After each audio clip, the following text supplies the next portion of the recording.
واصبر نفسك مع الذين يدعون ربهم بالغداة والعشي يريدون وجهه ولا تعد عيناك عنهم تريد زينة الحياة الدنيا. فيه نوعين، أكبر نوعين من الصبر. صبر عن المعصية، وأشد منه صبر على الطاعة. صبر على الطاعة. الصبر على المعصية نعلمه، يعني احنا مش قلنا الطاعة كيف؟ مش شقيق البلخي لما قال لحاتم، قال له قال له نحن إذا أعطينا شكرنا وإذا ابتلينا صبرنا. كذا تصنع كلاب بلخ. تمام. قال طب وانتم يا أصحاب الكلاب تعملوا إيه؟ قال نحن قوم إذا أعطينا صبرنا وإذا ابتلينا شكرنا. عكس الموضوع. ليه؟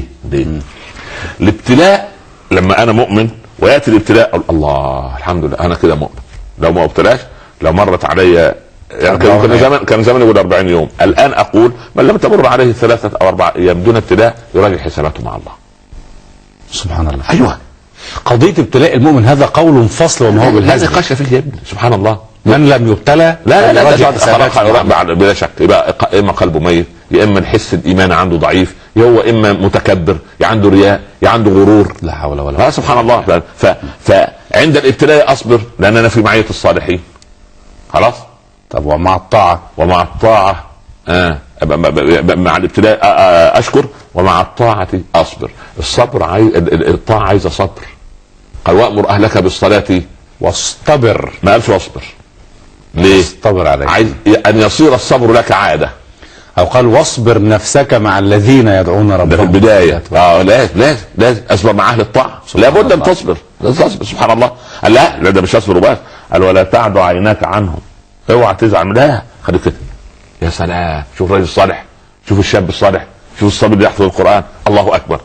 واصبر نفسك ولا تعد عيناك عنهم في غاية الجمال تريد زينة الحياة الدنيا ولا تطع من أغفلنا قلبه عن ذكرنا واتبع هواه وكان أمره فرطا. تقول ملايين يعني كده، مالك يا فلان؟ بنشوف المسلسل تقول يا حسرة على العباد، ملايين قاعدة تشوف مسلسل. لا إله إلا الله. فكم لله من تدبير أمر طوته عن المشاهدة الغيوب.